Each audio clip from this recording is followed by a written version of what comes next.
Neemias, capítulo de número 1, vamos ler os primeiros 4 versículos desse capítulo. Logo após a gente pula para o capítulo 2. Vamos ler alguns versículos da palavra de Deus, rapidinho. Diz assim a palavra do Senhor. A minha tradução é bem diferente. Não vou conseguir. Diz assim: as palavras de Neemias, filho de Recalias. Aconteceu que no mês de Quisleu, no ano 20º, eu estava na fortaleza do palácio de Suzã, capital do reino. E veio Hanani, um dos meus irmãos, junto com alguns homens de Judá. E lhe perguntei pelos judeus que escaparam do cativeiro e também a respeito da cidade de Jerusalém.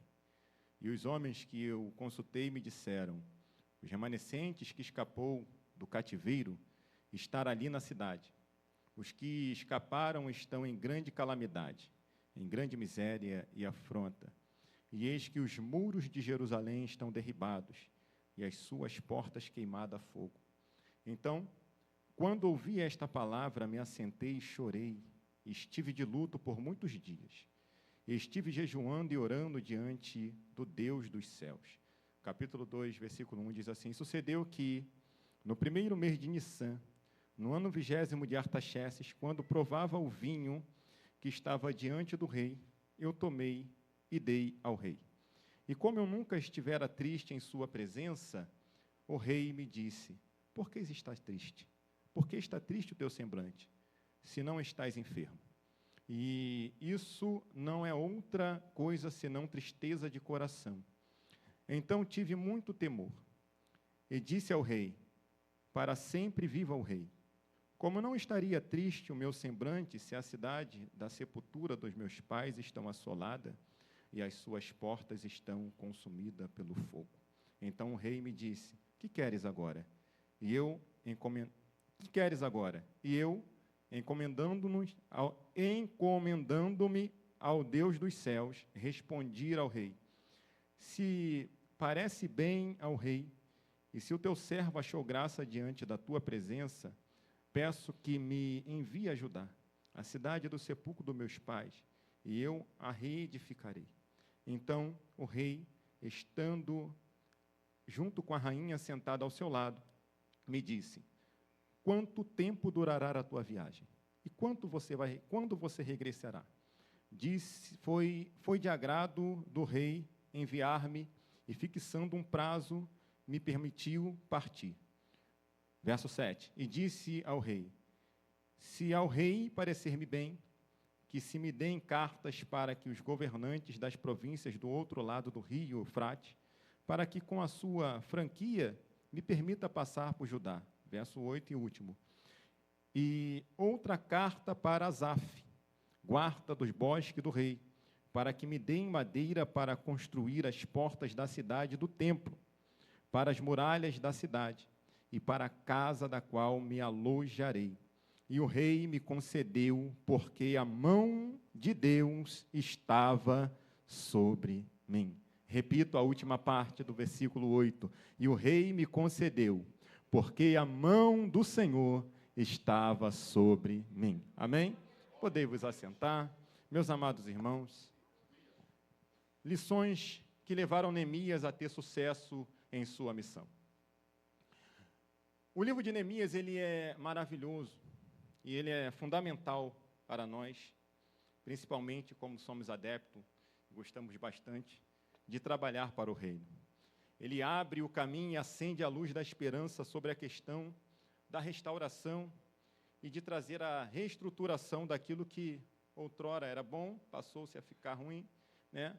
E aí, enfim, torna-se novamente a ficar bom através das obras das nossas mãos. Observe que quando você observa o livro de Neemias, você fica, né, inspirado, impactado, porque logo você vê uma situação que está em crise, um ambiente que está em ruína, em calamidade, sem perspectiva, aquilo que o mundo gosta de falar, sem luz no fim do túnel, e de repente, imediatamente, logo de cara, você observa que alguém antevém e tem uma estratégia para uma saída. ele se coloca nas mãos de Deus para trazer a solução desse problema. Ele consegue diagnosticar o problema quando ele chega lá. E ele consegue também motivar as pessoas a abraçar a causa para solucionar esse problema. Em um tempo recorde, ele consegue resolver esse problema, meus irmãos. É algo que traz inspiração para nós. E essa história que nós vamos mencionar aqui rapidamente, né, acontece após o período do cativeiro. Nós somos sabedores da Bíblia Sagrada, né, que Israel, ele, né, tem a sua origem através de Abraão. Abraão, ele tem um filho chamado Isaac. Isaac tem um filho chamado Jacó. Jacó, ele tem 12 filhos, homens e uma mulher, né, e um filho que se destaca, que é José. José, após passar um período de dificuldade e aperto com a sua família, ele vai para a terra do Egito como escravo. Deus honra ele lá, e aí ele se torna um governador da terra do Egito. Passa-se, pois, o tempo, ele então consegue trazer toda a sua família para residir na terra de Gósen, na terra do Egito. Quando José morre, a Bíblia Sagrada nos diz que, passando-se um tempo, né, os egípcios passam a não mais, né, honrar o nome de José e começam então a escravizar com uma intensidade a mais o povo de Israel.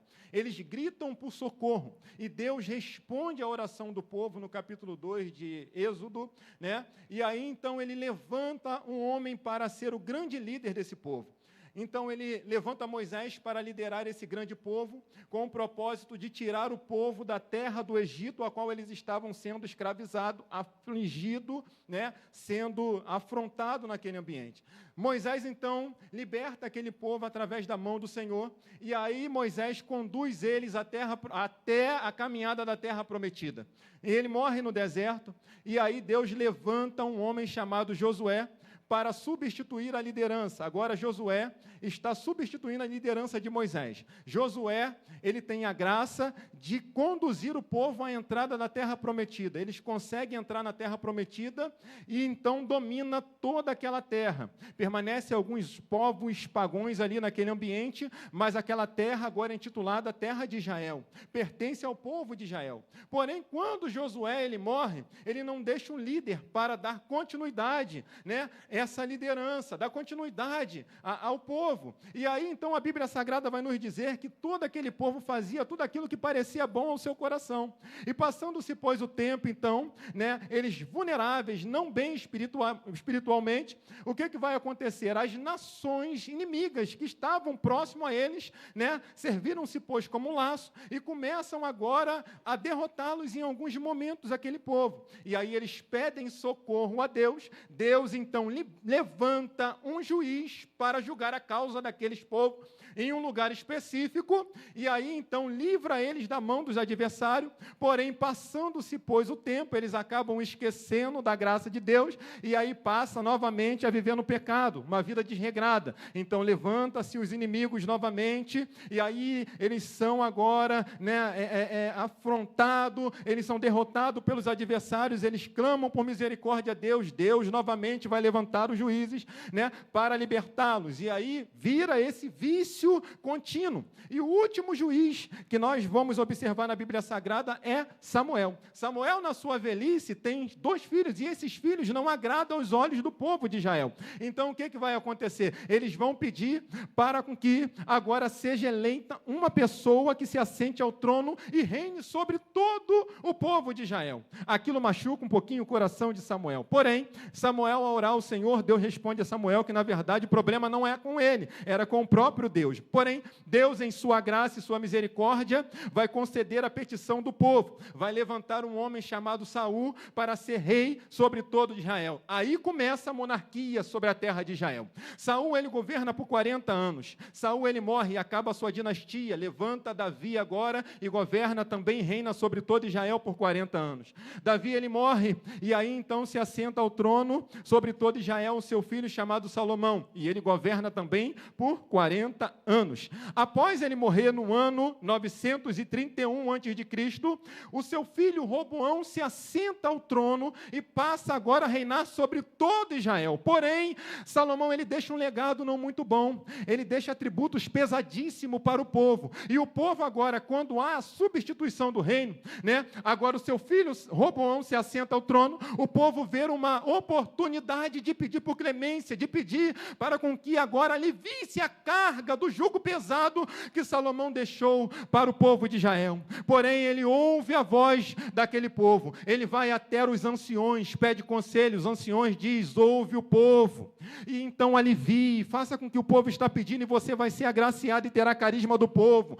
Mas aí ele resolve também ouvir o conselho dos seus amigos, e os amigos falam, se o teu pai fez isso, faz pior. E aí ele então resolve dar evidência à voz dos seus amigos, e a Bíblia Sagrada nos diz que isso traz uma consequência terrível. Que consequência é essa? 10 tribos da parte do norte resolvem não mais aceitar Roboão como rei sobre todo Israel. Então eles levantam um homem chamado Jeroboão para reinar sobre eles, e Deus, pela sua graça e misericórdia, ainda vai permitir com que Roboão, aleluia, governe sobre 2 tribos, que são nomeadas como as tribos do sul, que é a tribo de Judá e a tribo de Benjamim. A Bíblia Sagrada vai nos dizer, meus amados irmãos, que agora o reino está dividido, as coisas não estão boas sobre Israel, e agora dentro desses reinos divididos, nós vamos perceber que as tribos do norte, eles vivem uma vida completamente desregrada, uma vida completamente afastada de Deus. São 19 reis que são levantados e vão se assentar o trono na tribo do norte, os povos do norte, que são nomeados como povo de Israel, vai se assentar ao trono 19 reis, e todos esses reis, nenhum deles são homens bons, todos perversos que viveram uma vida desregrada, uma vida voltada ao pecado. Eles também vão ter uma troca absurda de dinastia, são 8 trocas de dinastia agora naquele reino. Esse reino do norte percorre-se por 209 anos.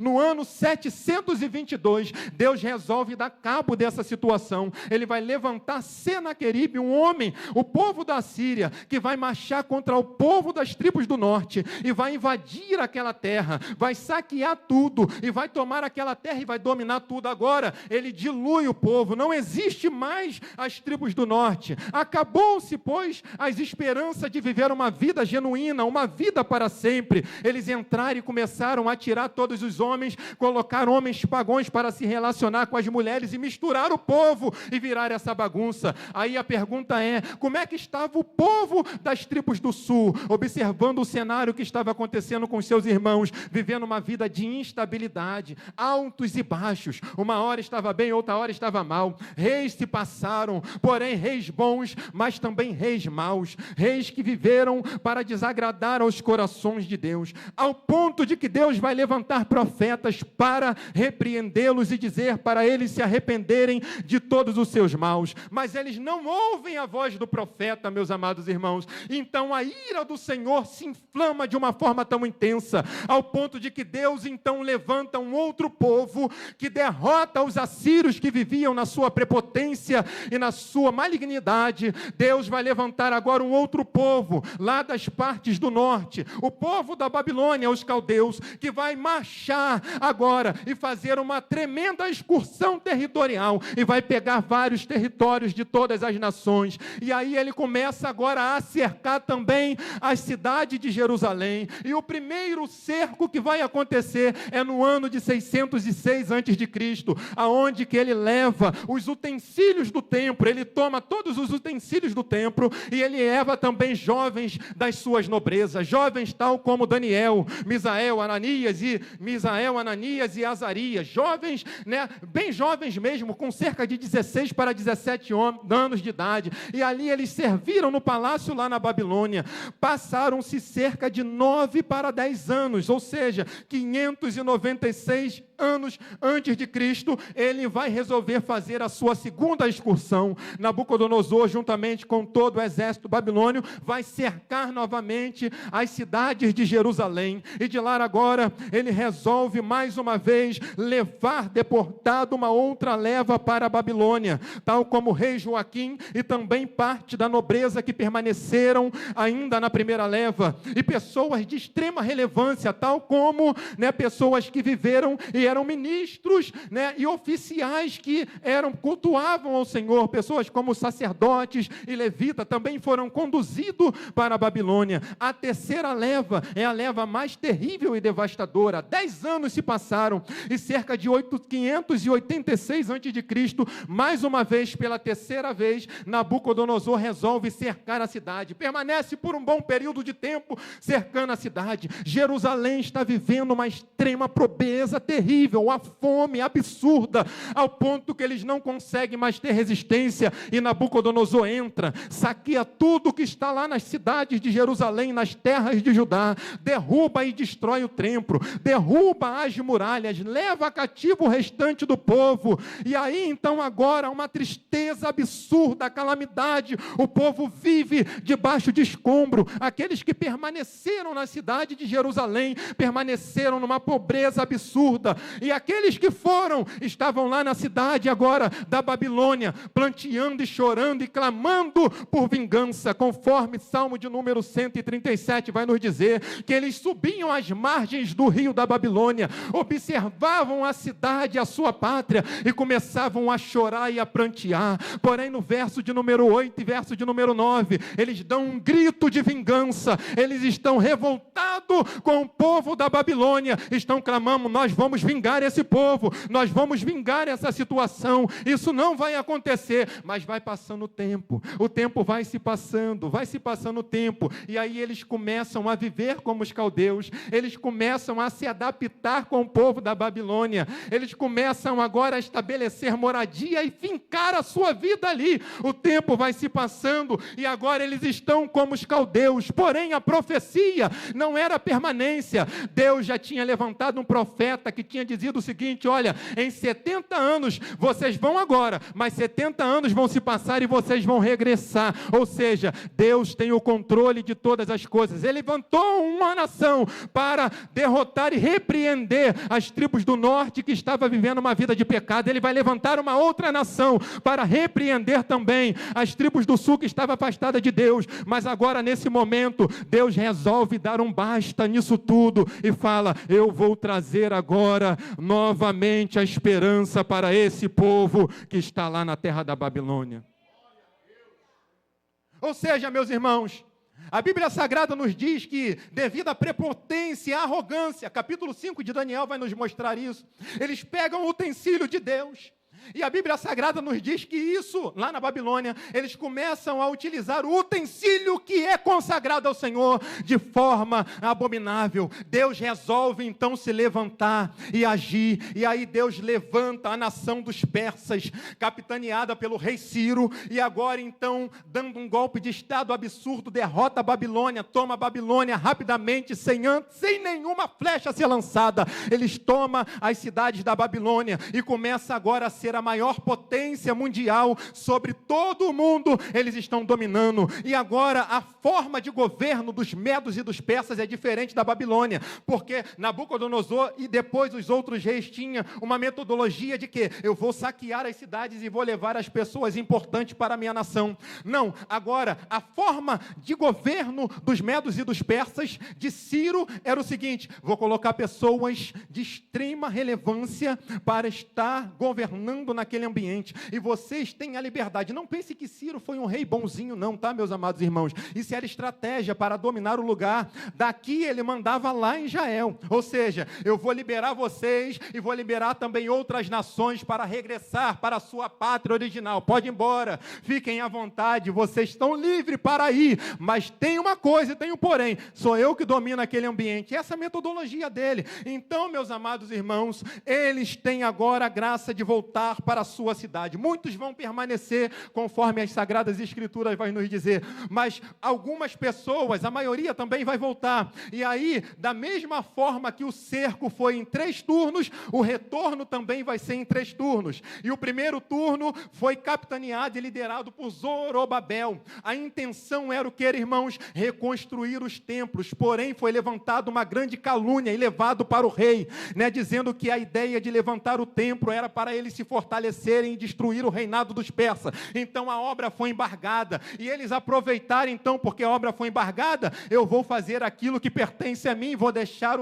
a obra de Deus de lado. Aí Deus vai levantar Ageu e Zacarias para encorajar aqueles povos novamente a voltar a reconstruir o templo. E a Bíblia Sagrada vai nos dizer que o segundo turno vai acontecer no ano 458, liderado por Esdras, com a ideia de trazer a restauração no coração dos sacerdotes que voltaram. Agora o terceiro turno, e o principal que nós vamos comentar aqui, está no ano de 445 a.C., liderado por Neemias. Há mais de 100 anos, há mais de um século, aquele povo está vivendo debaixo de escombro. Eles são agora livres para voltar para a sua pátria, mas eles não têm forças, eles não têm condições, eles não têm estrutura e nem emocional para reconstruir as muralhas e reconstruir as cidades. Tamanha são a quantidade de adversários que se levantavam constantemente para embargar e impedir a obra. Aí Neemias se levanta, vai até lá com o propósito de reconstruir as cidades. E a Bíblia Sagrada vai nos dizer que quando ele toma o conhecimento que está acontecendo em Jerusalém, então o seu coração fica apertado, machucado, amargurado. O rei, conforme nós lemos aqui, entende essa situação, ele observa que Neemias não está bem, então ele interroga Neemias. Neemias, temendo, ele diz para o rei o que estava acontecendo. Então o rei libera Neemias, para Neemias ir até Jerusalém, com o propósito de reconstruir as cidades, e num tempo recorde de 52 dias, ele consegue concluir a obra para a glória de Deus. Agora, observe algo interessante e importantíssimo aqui. Ele foi até lá, mas ele foi na cara e na coragem. Ele foi com povos e chegou até lá. Se levantaram pessoas para afrontar ele, zombaram dele, perseguiram ele, armaram estratégia para detê-lo e para impedir a obra. Eles fizeram tudo o que era, com o propósito de trazer impedimento, mas a Bíblia Sagrada nos diz que Neemias ainda assim perseverou. Por quê, irmãos? Porque quem estava com Neemias não era o braço do rei Sírio, e muito menos de Artaxerxes. Quem estava com Neemias era a mão do Senhor constantemente, conforme nós lemos. Deus estava com Neemias, e num tempo recorde, absurdamente, ele consegue levantar as muralhas, reedificar as cidades, estabelece funcionários, ele implementa estratégia de proteção na cidade, ele elimina os abusos absurdos e sociais que aconteciam nas cidades ainda naquele ambiente. Ele volta com as celebrações de festa sobre o povo de Israel e ainda consegue motivar o povo a voltar-se para Deus e a entregar o seu coração para Deus novamente num tempo recorde. Sabe o que é isso? Não é a mão do homem, é a mão de Deus que proporciona isso. Tenha certeza de uma coisa: Deus ainda irá nos surpreender ainda nesse ano de 2026. Você está dizendo, já passou janeiro, fevereiro, março, nós estamos em abril, já está em maio, eu não consigo identificar nada, daqui a pouco vai chegar dezembro e eu não estou vendo a solução. Não se preocupa, porque a mão de Deus está estendida sobre a tua vida e o socorro e a solução vai acontecer, porque a dele pertence a obra.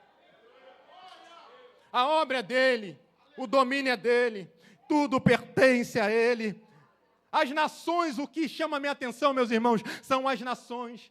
Todas elas, a primeira dos egípcios que se passaram, depois veio a Síria, acharam que tinham domínio sobre todas, depois veio os babilônios, acharam que tinham o poder, e aí vai se passando as nações. Mas o que chama a minha atenção, meus amados irmãos, é que quando eu observo as Sagradas Escrituras lá em Salmos, de número 46, verso de número 10, Deus vai nos dizer o seguinte: aquietai-vos e sabei-vos que eu sou Deus. Aí na tradição original não diz né, que alguém vai elevar a não, no original vai nos dizer, elevo-me entre as nações, eu me elevo sobre todas as, ou seja, o homem não tem a capacidade de colocar Deus no lugar, de maneira nenhuma. Deus está dizendo, calai-vos, fique tranquilo, porque eu sou Deus sobre a tua vida, e eu me elevo sobre todas as nações. Alguém disse que a Síria tinha o poder, aí Deus vai se elevar. Alguém disse que a Babilônia tinha o poder, aí Deus vai se elevar. Alguém disse que os medos e os persas têm o poder, aí Deus se coloca sobre eles.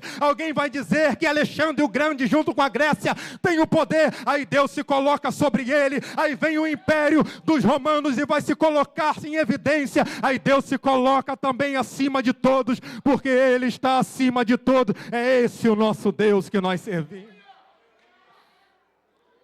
Não tem ninguém que é maior do que Ele. E todos esses homens, e todos esses imperadores e reis, acharam que estavam por cima da carne seca. Mal sabia ele que eles estavam sendo apenas um instrumento de Deus para repreender o seu povo.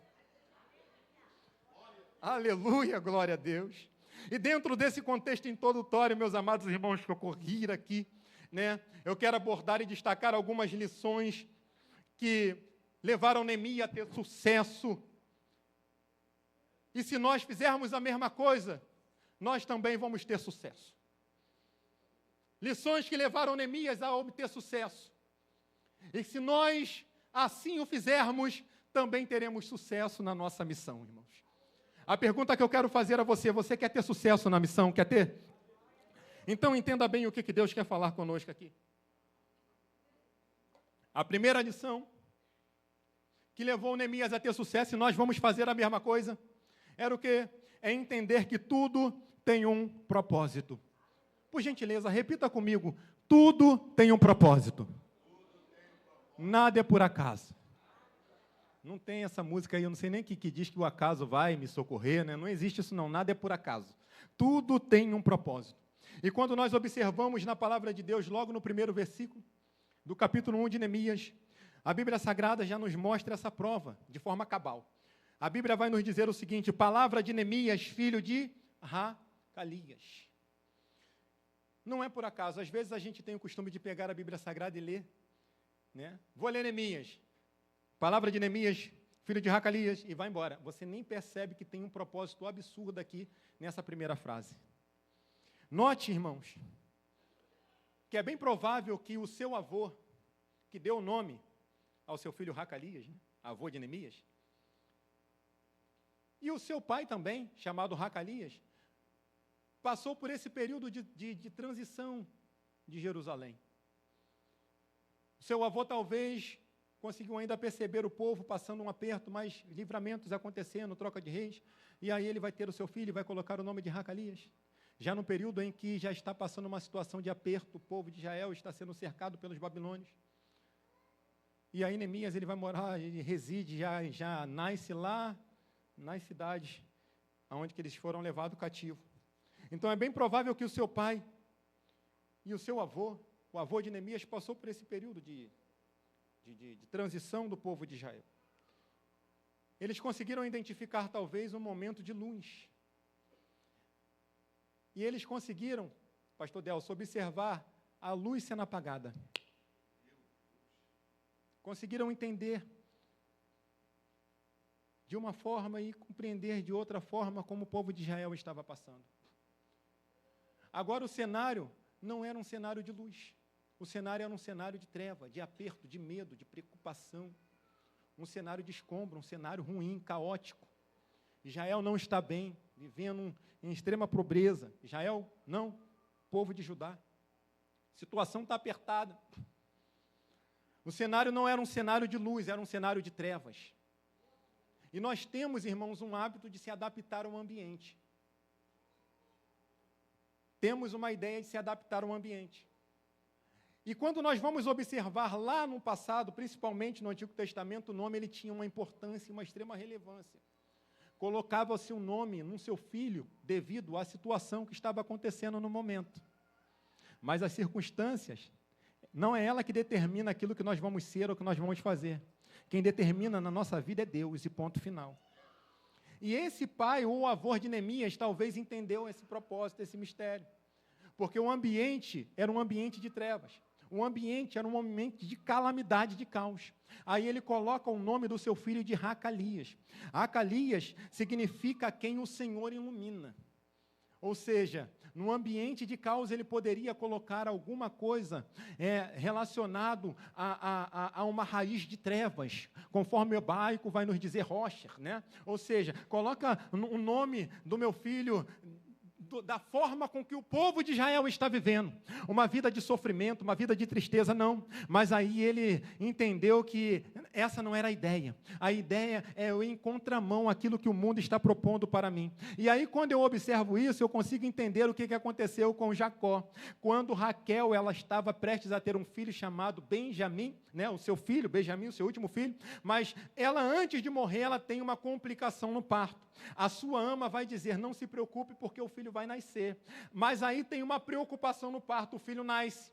E aí então, antes dela morrer, ela no seu último suspiro, ela diz o nome do filho que deveria, o nome a qual deveria ser dado ao seu filho, de Benoni, ou seja, filho da minha angústia, da minha tristeza. Aí Jacó, irmãos, talvez, aí eu estou conjecturando, tá? Eu começo a pensar e a imaginar as coisas, né? Aí talvez agora pega a caneta ou então o carimbo, vamos chancelar aqui, vamos assinar agora, né, a certidão de nascimento com Benoni, ou seja, filho da minha tristeza, e vamos deixar isso. Aí parece que Deus, naquele exato momento, pega Jacó e fala, você vai deixar isso acontecer? Parece que Deus dá aquela saculejada em Jacó e fala, para com isso, homem, levanta e muda essa situação, não aceita isso. Aí Jacó, naquele exato momento, ele fala, não, o nome, não, o nome dessa criança não vai ser Benoni, não, o nome dessa criança vai ser Benjamim, filho da minha direita, ou seja, filho da minha felicidade, não tem tristeza, não tem angústia, não tem, eu vou mudar essa situação. Deus nesta hora está nos dando autoridade para profetizar aquilo que foi lançado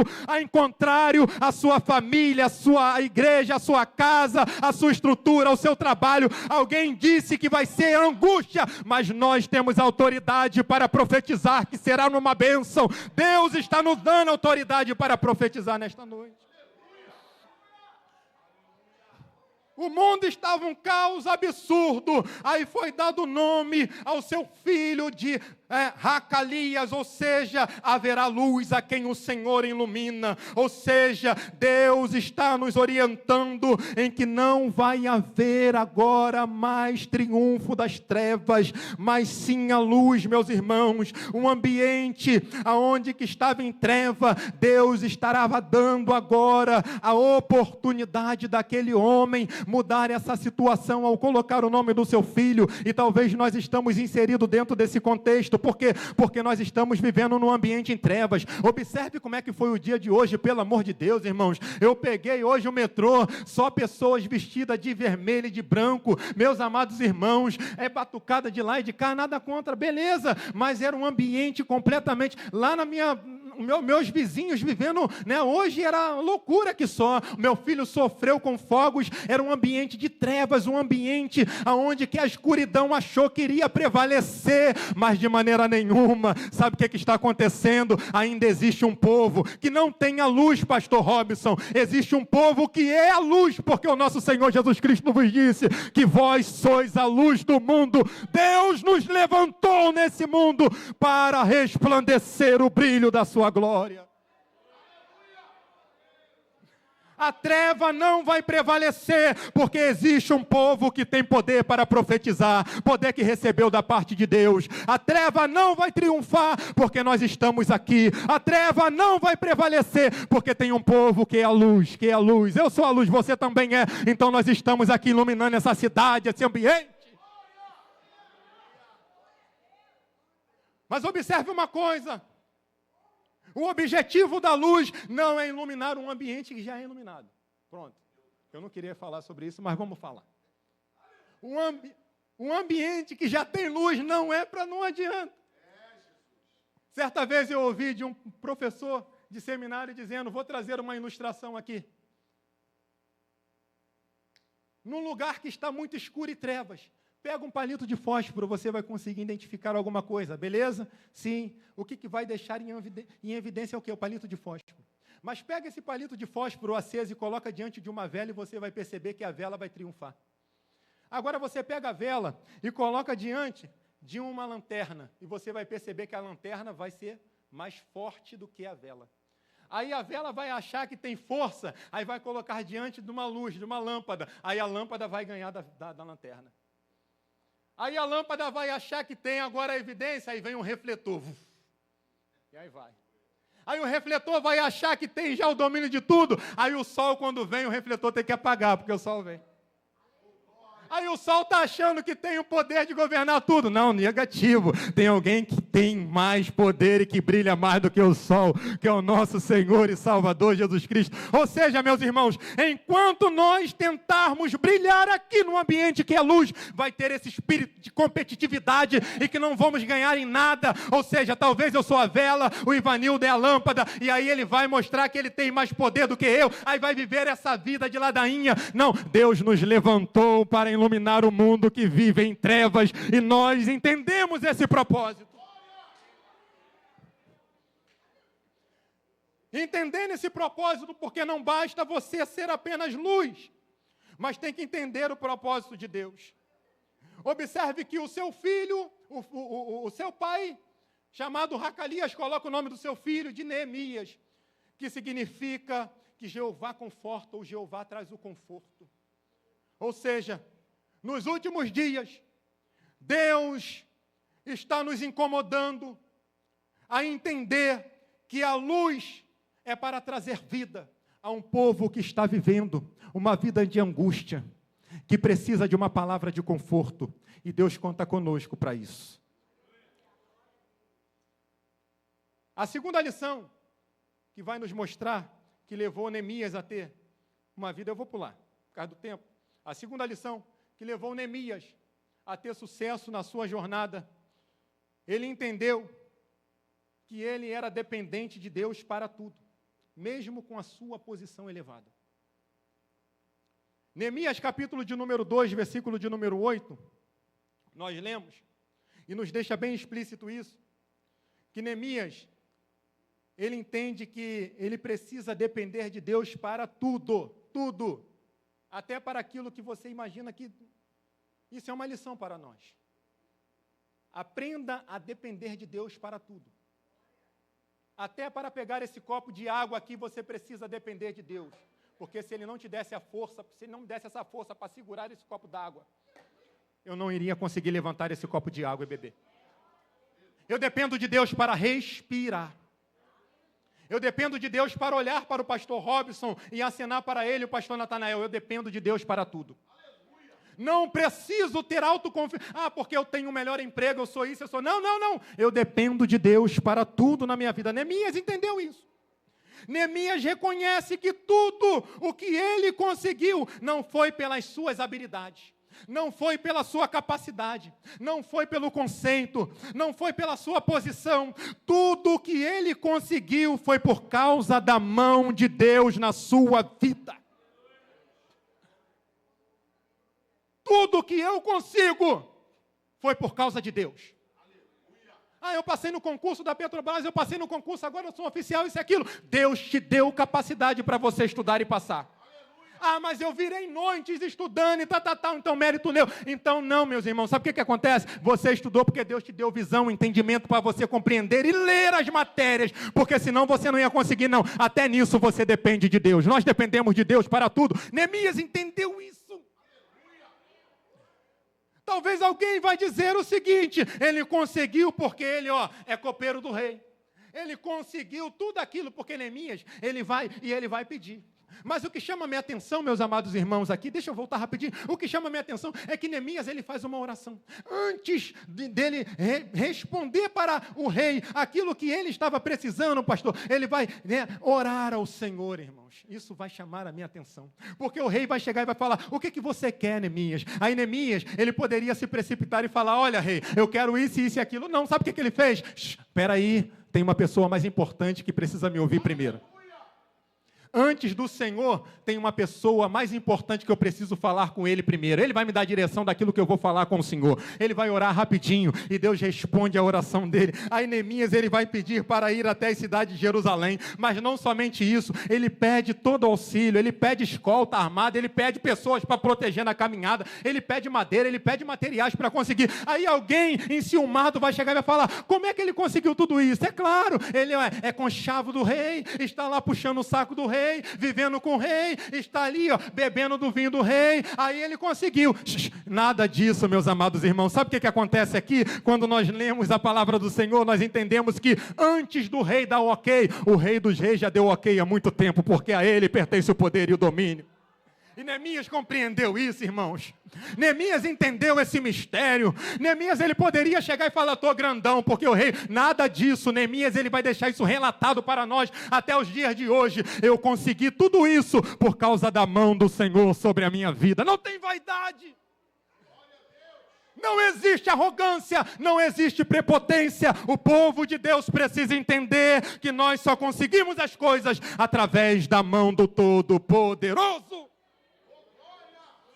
Aleluia, glória a Deus. Deus está nos alertando nesta noite. Não se preocupe com aquilo que está acontecendo ao teu redor, ao teu derredor. Deus tem o controle de todas as coisas. Aprenda a depender, a confiar, a estar escondido dEle, porque Ele tem a solução para todas as coisas. Assim diz o Senhor para mim e para a sua vida. Eu sou o mesmo Deus que fiz a mulher estéril ter filhos, aonde que muitos disseram que não teria. Deus manda dizer para você que Ele continua sendo o mesmo Deus que abriu o mar vermelho e fez o povo dele passar, e também fez o povo dele passar sobre o rio Jordão em momento de cheia. Deus enviou maná no deserto, é o mesmo Deus que fez brotar água da rocha, é o mesmo Deus que livrou Sadraque, Mesaque e Abednego da fornalha e Daniel das covas dos leões, é o mesmo Deus que continua te livrando, é o mesmo Deus que continua te guardando. Aí talvez você está falando, como? Olha você aqui, você é um milagre de Deus. Entenda como é que era o teu passado e agora onde que você está, assentado com as mãos elevadas, glorificando e exaltando o nome do Senhor. Por muitos aqui hoje, irmãos, não teria esse privilégio, mas Deus nos deu essa graça, porque um dia eu reconheci e você também reconheceu que todo o poder pertence a Ele, e nós estamos aqui mais uma vez para agradecer a Ele por tudo que Ele tem feito sobre a nossa vida. Deus vai nos dar livramento, Deus vai nos libertar de todo mal, Deus vai nos socorrer, porque a Ele pertence o poder e o domínio para sempre. Amém. Glória a Deus. Abandaragachuri andalabasi arai. Levantaram-se povos para tentar embargar a obra, fizeram de tudo, mas não conseguiram, meus irmãos. Fizeram de tudo para tentar frustrar, mas não conseguiram. Fizeram e armaram emboscada para Neemias, para tentar parar, mas não conseguiram. Sabe o que chama a minha atenção nessa leitura aqui, irmãos, de Neemias, do livro de Neemias? É que ainda vive e acontece nos dias de hoje as mesmas coisas. Estão tentando e fazendo de tudo para fazer com que nós venhamos parar e desistir na caminhada, mas não vai conseguir. Eu preguei domingo lá na Fonte das Águas, irmãos. Eu estava dizendo que nós estamos andando, nós somos um verdadeiro exército, estamos andando em fileiras, mas só que na nossa camisa está estampado aqui, ó, nas costas, é proibido parar, é proibido desistir, ao ponto de quando nós estamos marchando, alguém vai tentar parar e desistir, eu estou lendo nas costas dele, não, você não pode parar, vamos continuar. Ou então quando eu tento desistir, voltar para trás, tem alguém atrás de mim falando, não, você não vai parar, ninguém vai ficar para trás, vamos dar continuidade, não vamos parar de maneira nenhuma. Deus está nos dando resistência e força para continuar, porque nós estamos vivendo o ano da perseverança. Deus está nos dando combustão, está nos dando capacidade, unção, força e poder para a gente continuar perseverando na caminhada, em nome de Jesus. Que Deus vos abençoe e que vos guarde em Cristo Jesus. Amém.